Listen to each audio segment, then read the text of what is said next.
Thank you, and I really appreciate being here. Happy to do this with Ian and with Lolita. It's been a learning experience. I have been taking notes frantically. I'm assuming everybody else has too, and so this is going to be a great thing. I'm delighted to be here to sort of present the legacy of our culture and our heritage as the basis from where we start. Without a doubt, this is a region that is gifted and graced with both natural and cultural heritage. I kind of have an idea, I call it Yestermorrow, where you take yesterday's heritage and its culture and take it to a region's economic future. So I'll share some of this with you as we go along. But the first thing I'm going to do is just kind of do a quick run through of the assets that we have. I suspect you all know them, know more of them than I do, but they are a reminder. They are a reminder of where we start and what we have to start with. First of all, let's look at the size of our region, and I'm talking about Western North Carolina. This is a 12,000 square mile region. We are not dainty. We are bigger than 8 states. If you wanted to drive from Hayesville down in Clay County at the very southwestern corner of this region to Sparta up in Allegheny County on the Virginia line, it is the same as if you got in your automobile in Richmond, Virginia and drove through New York City. We are not dainty. And the other thing that adds to that is we have very few roads that go north and south.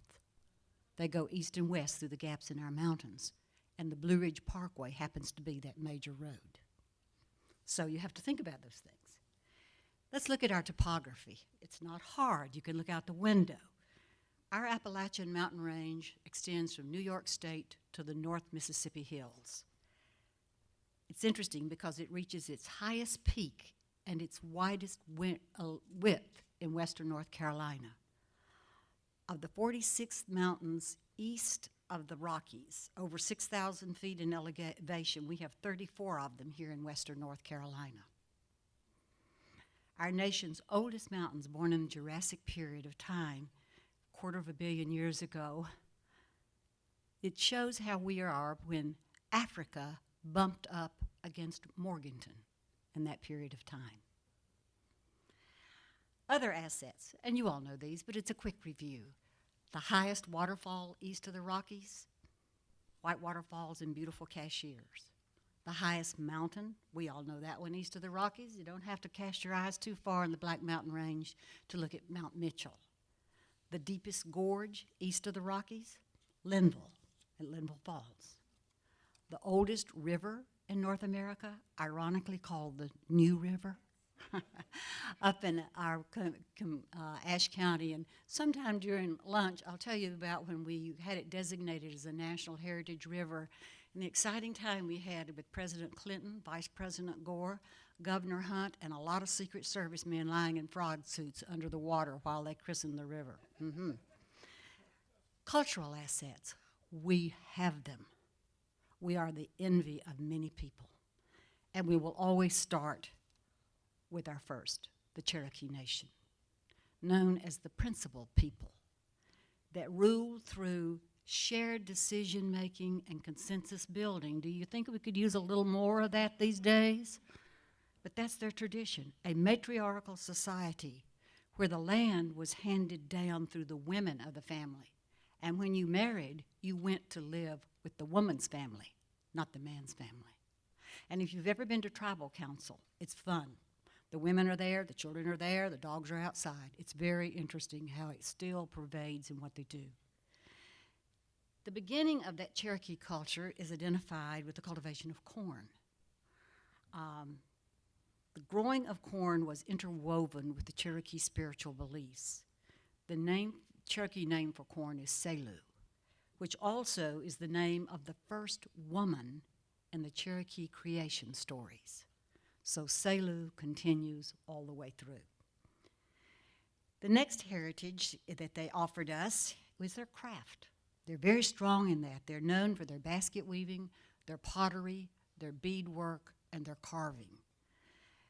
They preserved this through the Quala Arts and Crafts Cooperative, which was established in 1947 and was the first Native American craft cooperative in the United States. I cannot tell you how many other tribes, how many other Indian nations have been to visit them to understand how they legally put it together and how they operated, and it's in a beautiful facility in their cultural district at the Cherokee Village now. It is their mainstay. We'll take a look at our craft heritage. I would be remiss if we didn't do that. Established by our first settlers for functional craft, pottery, clothing, furniture, tools to farm with, very functional.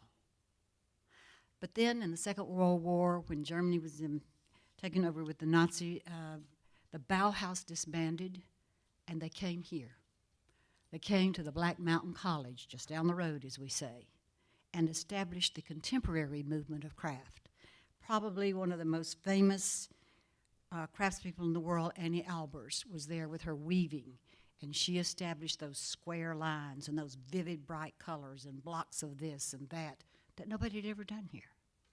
So we are home to the traditional movement in craft and to the contemporary movement in craft.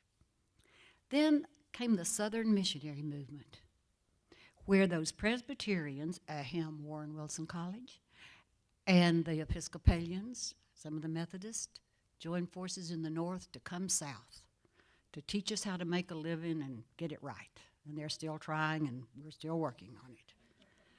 But what they did was help us establish so much of our heritage. The Southern Missionary Movement established the John C. Campbell Folk School, which is the oldest folk school in the nation, is thriving. Don't know if any of you have been there lately, but they have done well and are doing well now. Then along came the Penland School of Crafts. That is thriving also on 400 acres of beautiful land that they have preserved. They have an international faculty. Every class is already filled for the coming year. They are moving into taking their craft into the schools and really working hard with their community around them. Their smaller institutions are the Cross Knoll Weaving Room. Don't know how many of you have been there, but it is still in function, still operating. Have added a beautiful gift shop and museum with it to solidify their historic version. The Biltmore Homespun Weavers was started by Ms. Vanderbilt when Mr. Vanderbilt couldn't figure out a good suit that he wanted. So she just went to the Hebrides Islands, brought the weavers over, and established to get him a Harris tweed suit that he really wanted, and maintained that for a long, long time. And then you have the Tryon Toy Makers, which was to take young men and focus them on the making of wooden movable toys as done in Europe. If you go down to Tryon now, you are still welcomed at the gateway to town by Morris, a wooden rocking horse symbolizing that period of time. The Folk Art Center, how could we forget that, here on the Blue Ridge Parkway, reflecting the heritage of the Southern Highland Guild, one of the first guilds in the United States, has a membership of 7 of our Appalachian states. They have 5 beautiful galleries and gift shops, just opened one recently in Biltmore Village to help us out. Briefly, that economic contribution of the handmade object in Western North Carolina was measured at $122 million a year in 1997. 10 years later, with the same study and the same measurements, it measured at $207 million. One of the largest in our country. It is one of our efforts where we have made Western North Carolina the center of the handmade object for the United States. Let's take a look at our music heritage. Could not begin to forget that. It originated with our Scots-Irish settlers who came down the Great Wagon Road from Pennsylvania into our Piedmont areas and then moved west.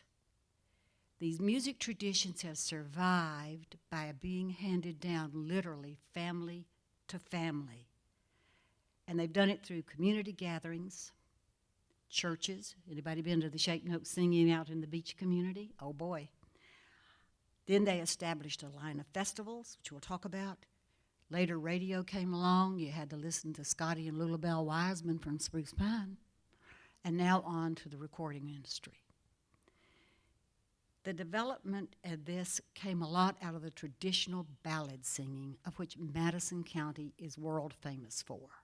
We were at a concert last Saturday night in Marshall with Joe Penland doing the traditional ballad singing. The place was packed. People were standing against the walls and standing on the steps out in the street, and it was cold to hear him sing them. I was very pleasantly surprised. The development of the banjo by the enslaved Africans for our low country settlers combined with the fiddle to make that traditional American musical form that's carried on everywhere today. We are the birthplace of team clogging. Anybody ever done a little clogging in your lifetime? Yep. This came together with a combination of the Scots-Irish dancing, some of the Cherokee traditions. The African-American community added to it with a little bit of buck dancing and flat-footing. You know why? Because they weren't allowed to dance with anybody else, so they had to dance alone, and that's what they figured out. Community gatherings grew into festivals. In 1928, the oldest folk festival in America was established, still going strong. The Mountain Dance and Folk Festival will be celebrated again this summer. The largest continuing music festival with the most attendance in our country, over 80,000 people a year, is Merle Fest. Still going strong, lining up everybody for this year. And I don't care whether it rains or whatever, they're there. We have so much to offer our nation in heritage and culture that North Carolina has the largest number of National Heritage Honor recipients in our nation, given by the NEA and the National Humanities and designated by Congress. We have the largest number.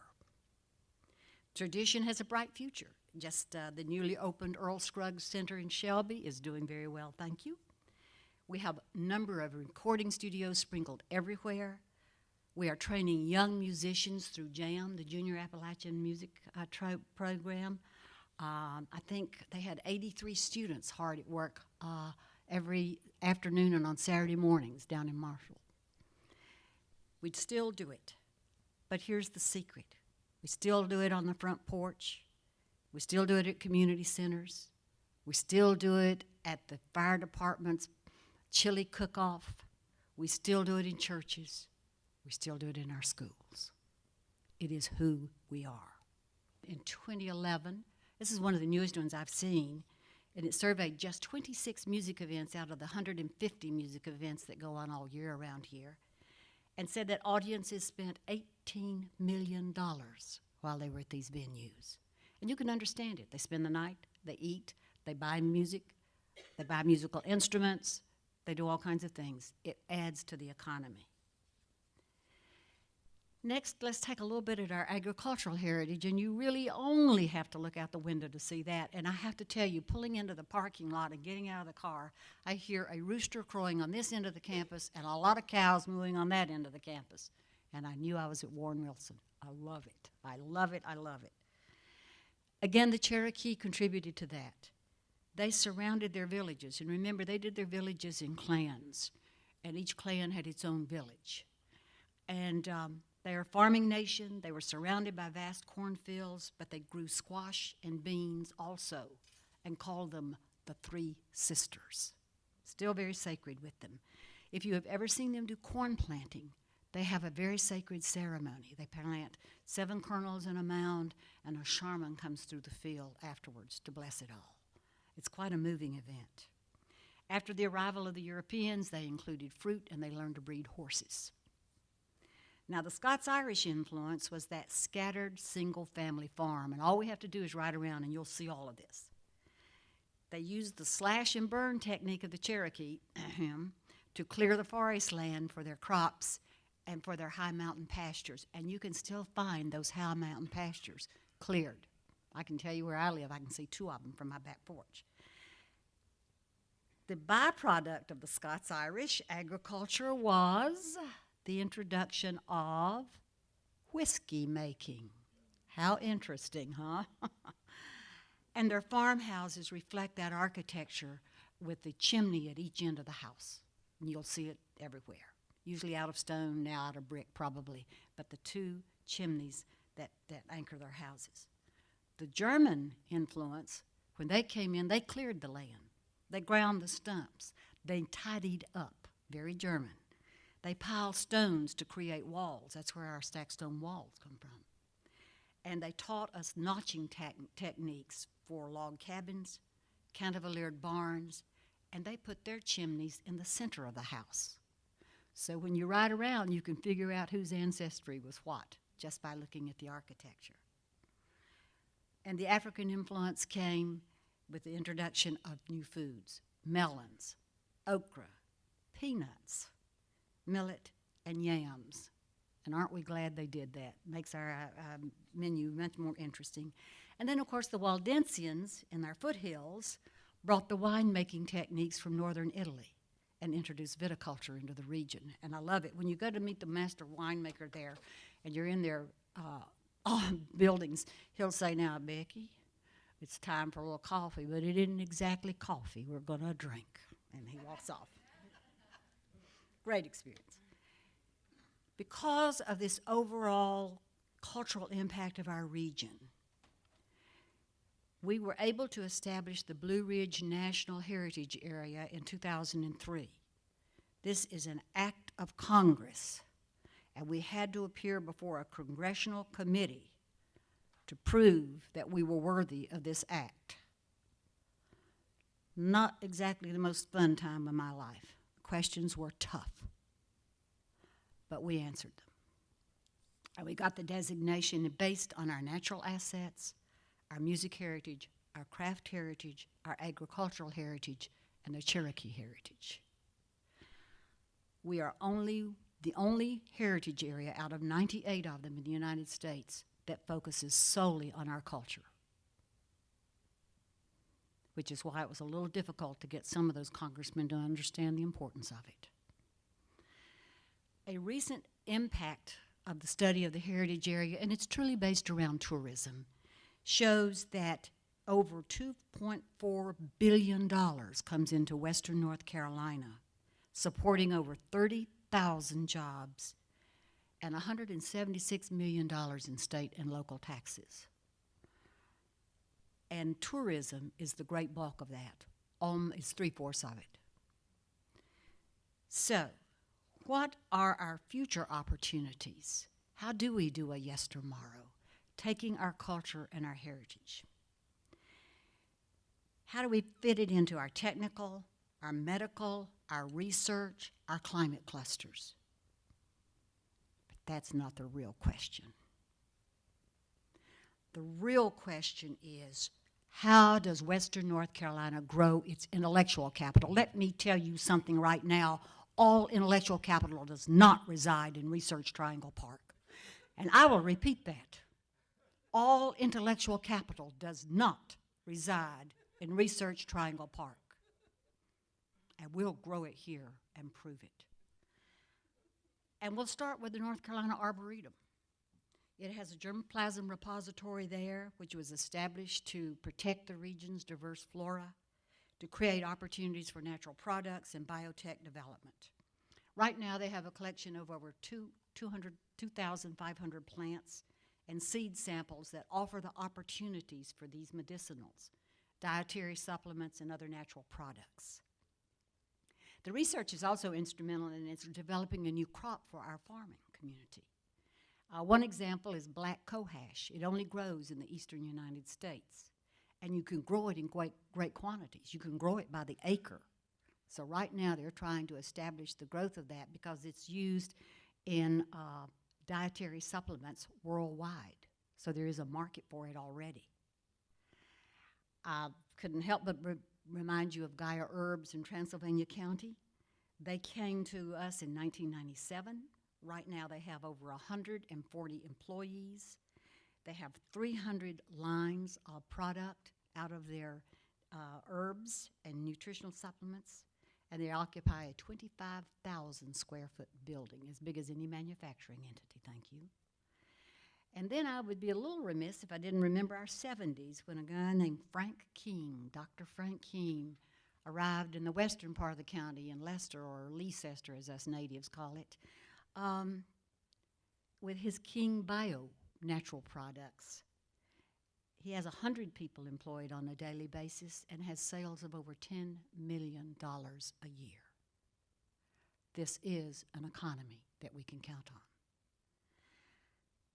The other natural assets of our mountains and rivers are a huge draw for outdoor recreation, and I think all of us know it. Right now, there's an economic strategy floating around, which I'm not adverse to. It's interesting. It's to grow that intellectual capital. Portland, Oregon does not have to be the center of all design for outdoor recreation, all creation of outdoor recreation. So we would like to entice companies to come design it here, test it here. We've been given permission by the Parkway and Grandfather Mountain to use their properties for winter equipment, to make it here and to live it here, using our beautiful assets. In the craft community, there's a huge movement for both medicinals and climate opportunities. The Farm to Fiber project is currently going throughout the region. Here they're exploring the need to develop new types of fiber that reject heat. You know that sliding glass door you were so proud of? It's really your new oven door. And where can we find rugs, curtains, upholstery, table and bed linens that reject heat? So there's a lot of that by the merging of all types of fiber, from bamboo and hemp into everything, to see how this can be what we start with next. Research is going on right now in the use of weaving medicine into fiber for people with shingles, with terrible skin diseases, burns. What can they do? What kind of clothing can they wear? What kind of things can be used in hospitals? Again, we're at the heart of that research. Currently, there are looms on the floor of the Oriel Jacquard family factory out in Hendersonville, where weavers are sitting next to the manufactured looms, trying to design new designs and new dyes and new fabrics and fibers. It's very interesting what's going on. Our woodworkers are using diseased woods for furniture, and we're having the revival of bark housing now, thanks to the Bark House Corporation in Spruce Pine. What is music being doing for our future? A lot of it is being used in the healing arts. The Arts for Life program, which serves children with terrible diseases in hospitals, has used music now for the last 5 years as a part of that therapy. And the hospital has been great about bringing musicians in to their rooms and so forth, especially into the cancer center. The new Healing Arts Institute at UNCA has just been established to work with the medical community as they're working to kind of coordinate holistic health and traditional medical practice together. Not easy, but sometimes the arts can be that mediator in between. And music continues on with high production techniques, as we see with the Moog Fest and the Moog Company here in our region. Future opportunities for agriculture. We've already seen the growth markets. We've had a discussion about that and so forth. What's really interesting is aquaculture has grown to the extent that North Carolina is the second in the nation in trout production. Thank you, Sunburst Farms out in Haywood County.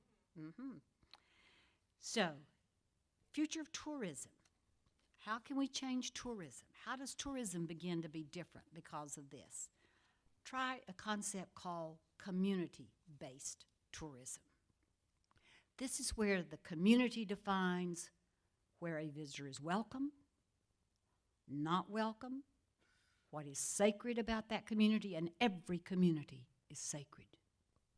And what are they willing to share with a visitor? That technique was used throughout western North Carolina to develop the craft heritage trail systems, the farms, garden, and countryside trail systems throughout our region, and just off the press and introduced last week, the Blue Ridge music trails throughout our region. We went to communities and asked them what's sacred, because they didn't want tourists there. Get them out of here. They talk funny and they dirty up my place, and they took my place at the diner this morning. What's sacred? Where do you not want a visitor? We won't send them there. And where do you want a visitor, and what will you share it with them? And believe you me, community knows what's out there. So we have a new way of introducing a visitor to the world, and I'll share just 2 or 3 lines with you from a guidebook, Garden and Countryside Trails. You're up in Spruce Pine, and they say, hop on a coal train till you reach the Blue Ridge. Get into the parkway to catch a moonrise above an orchard's terrace slopes. And before you go, reflect that amid these water-carved mountains, families still fashion farmsteads, harvest half-runners, build barns, spin dreams, and send down deep, deep roots. That's what a visitor needs to know about who we are. But none of them will work without a human interaction and a place where people can gather, treat each other with respect, interact with creativity, and become interested in their future. And I'm going to do what Ian did. I'm going to close with one of my favorite people also. It's interesting that he and I have a great affinity for Wendell Berry. When I was working in the coal camps in eastern Kentucky, I had a great opportunity to meet Wendell and spend time with him too. I'm going to use his book, The Work of Local Culture. He says, in this difficult time of failed public expectations, when thoughtful people wonder where to look for hope, I keep returning in my own mind to the thought of the renewal of communities. I know one revived community would be more convincing and more encouraging than all the government and university programs of the last 50 years. I'm sorry, Warren Wilson. But to be authentic, a true encouragement and a new beginning, this would have to be a revival accomplished by the community itself. It would have to be done not from the outside by the instruction of the visiting expert, but from the inside by the ancient rule of neighborliness, by the love of precious things, and by the wish to be at home. It is yestermorrow, our heritage taking us to our future. Thank you.